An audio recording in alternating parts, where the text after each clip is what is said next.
Well guys, I finally went to COTA and it was...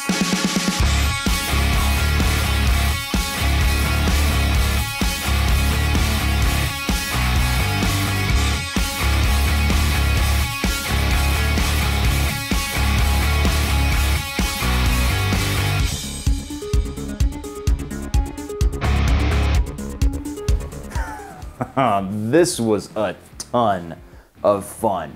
One of my biggest dreams since moving to Austin and starting to follow MotoGP is to ride on COTA. It is a world-class facility that brings F1 racers, GP racers, and Moto America all to one big-ass facility. And if you believe Jorge Lorenzo, it is the best pavement in the entire United States. Now, for the uninitiated out there, COTA is Circuit of the Americas. It is a 5.5 kilometer long counterclockwise racetrack.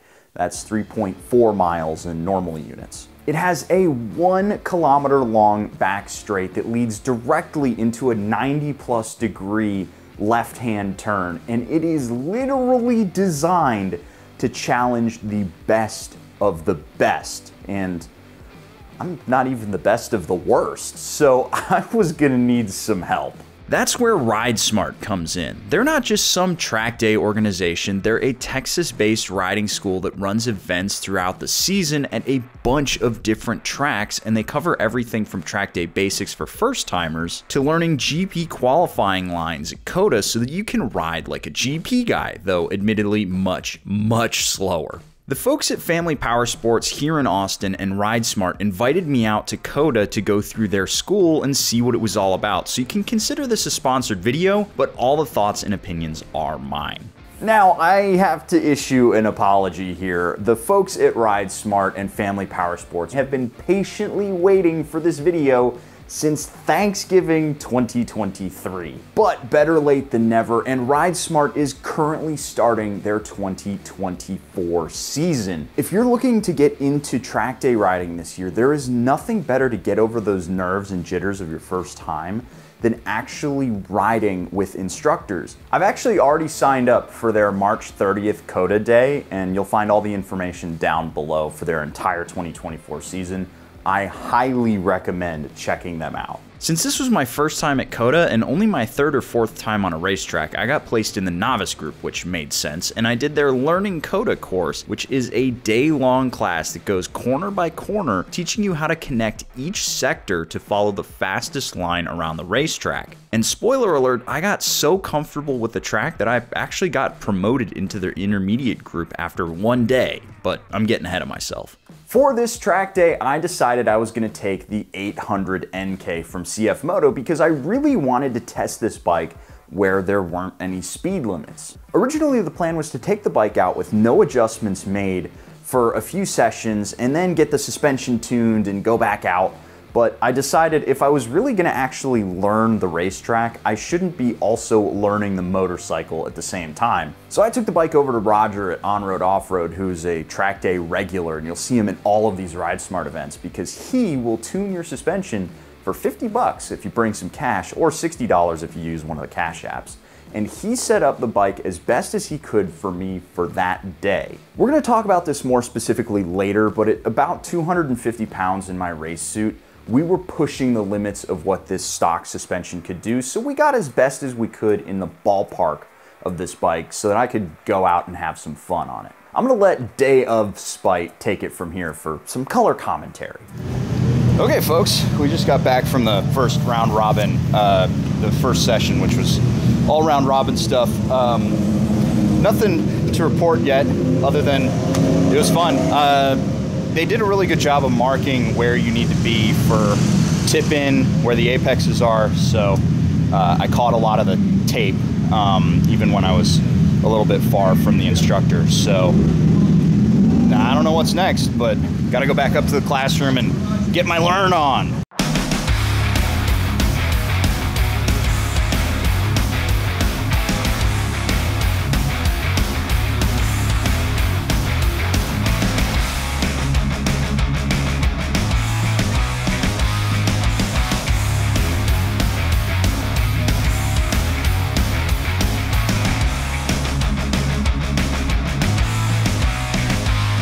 just got done with the last classroom session. We're focusing on the first sector, late apex 1, center under the bridge for 3, and then a straight line for 3, 4, 5, or as straight as possible.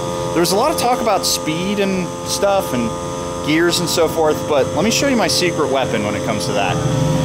I call that the don't worry tape. I'm not gonna see my speed. All right, let's gear up and get back out there.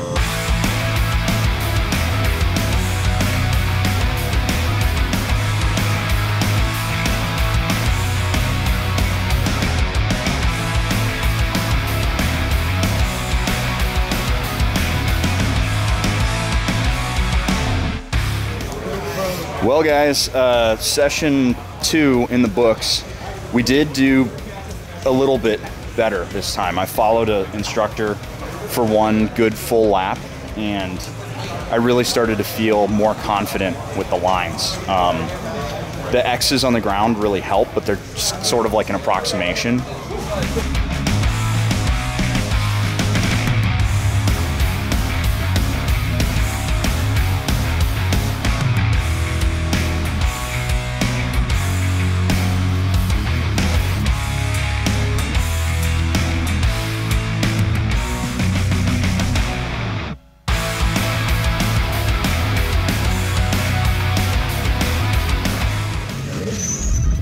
It's a little noisy in here, but I'm gonna do this anyway. So just finished session 4 in the classroom stuff. That was the best session by far.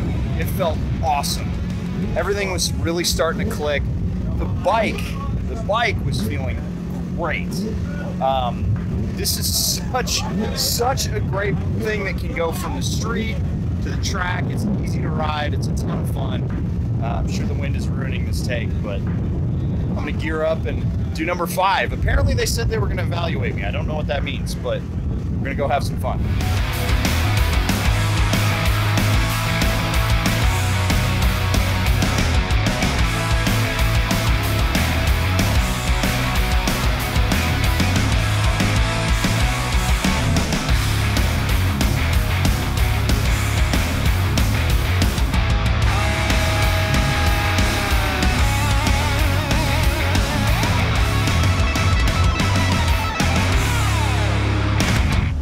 Now, admittedly, a ton of time has passed between now and when I actually did the track day, but I learned a lot that day that I'd like to share with you so that you can have a better idea of what you're getting into. Now, obviously, if you're a track day veteran, you probably know all this stuff, so go ahead and skip to this timestamp right here so you can hear my thoughts on the CF Moto 800 NK on the racetrack. But for those of you who are looking to get into track day riding, here are a few takeaways that I think that you should know before getting in.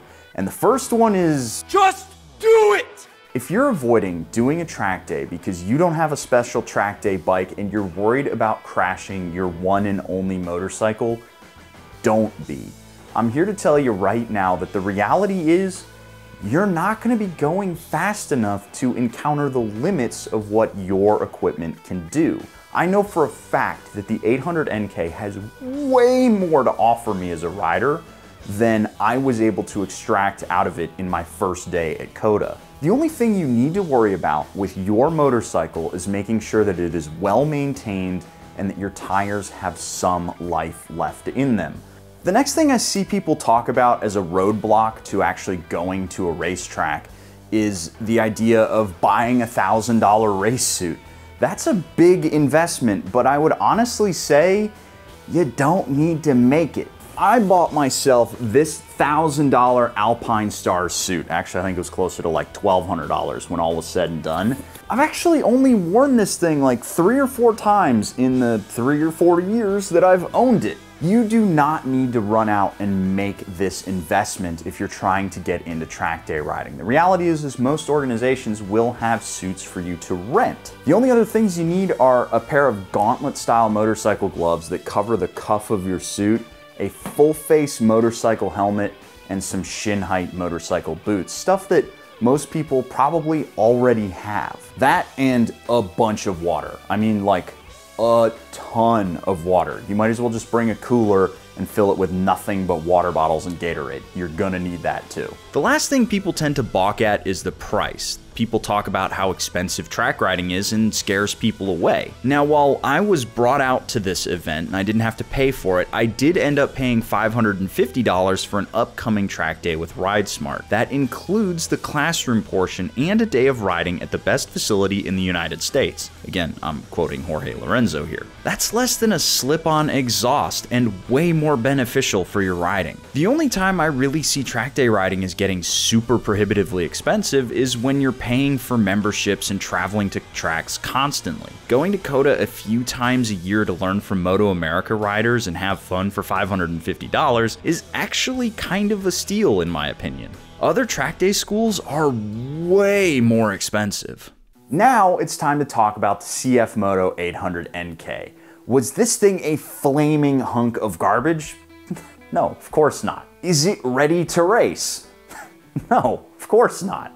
In my opinion, the NK is the perfect option for somebody who's looking for a little bit of both. Somebody who's looking to have fun on the street and also wants a bike that they can comfortably take on the racetrack. The bike has plenty of power to get you going scary fast down the back straight of COTA.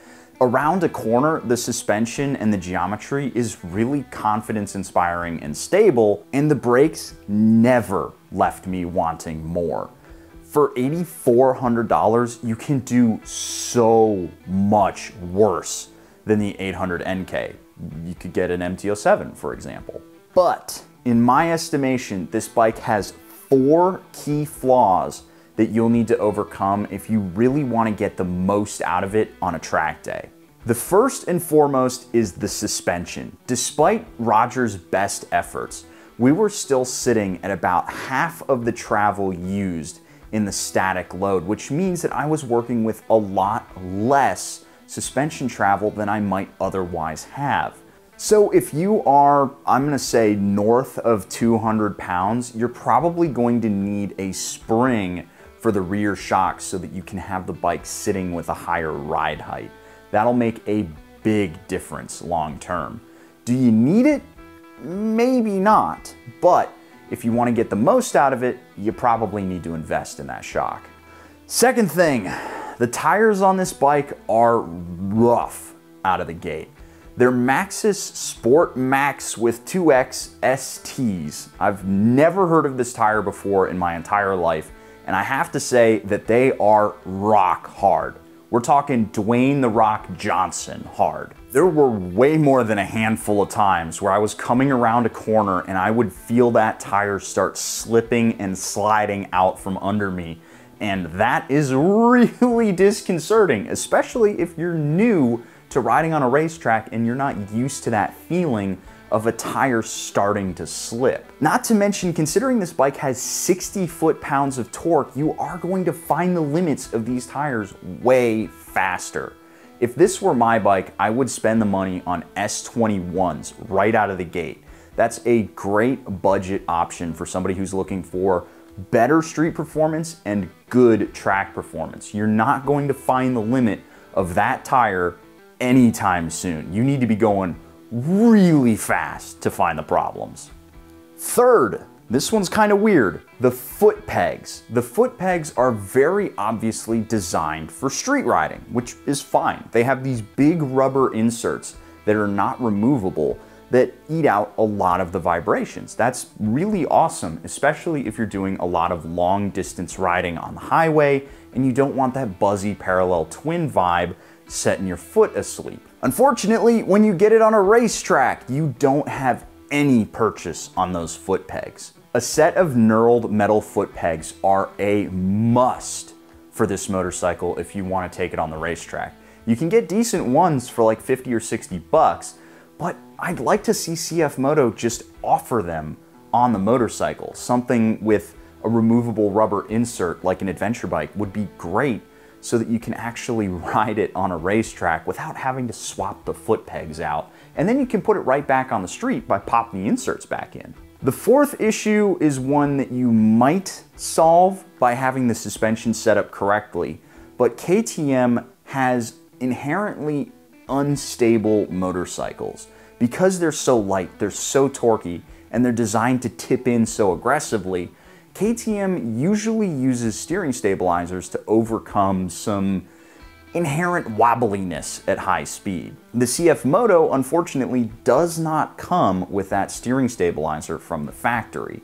That means at high speeds, specifically 100 plus, going down that back straight at COTA, I felt the handlebars get a little wobbly. Now I know some people are thinking, well, that's a tire imbalance.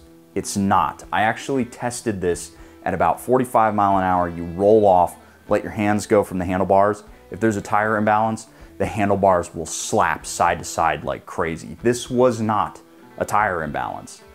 And the CF Moto actually has all of the mounting hardware for a steering stabilizer from the factory, and the Advanced does have a steering stabilizer. The one that we have, unfortunately, does not have it.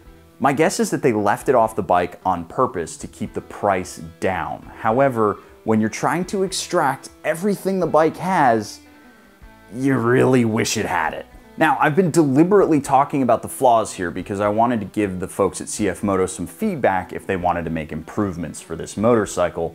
But suffice it to say, I think that this bike is great.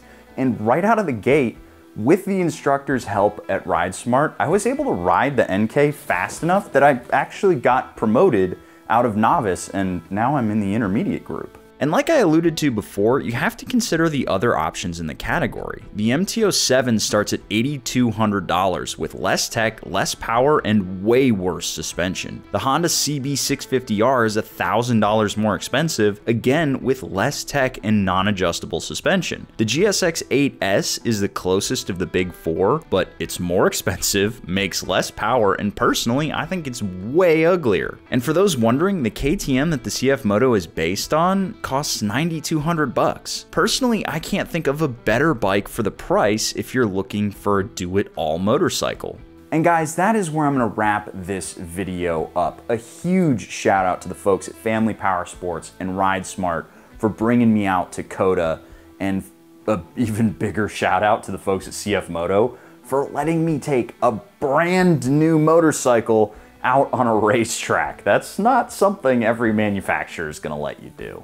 Let me know if you're out there thinking about getting started with track day riding in the summer season here in 2024, and if you'd like to see more track reviews of motorcycles. I plan to be going to COTA and other racetracks with RideSmart throughout the season, just to get myself better at riding a motorcycle and have some more fun, specifically with my 600 F4i. I'm very excited to see how that thing does. I've already got my spot booked for the March COTA day, so if you're there, come say hi and we'll goof around with motorcycles, and if not, I'll catch you at one of the other events down the line. All the information is down in the description below.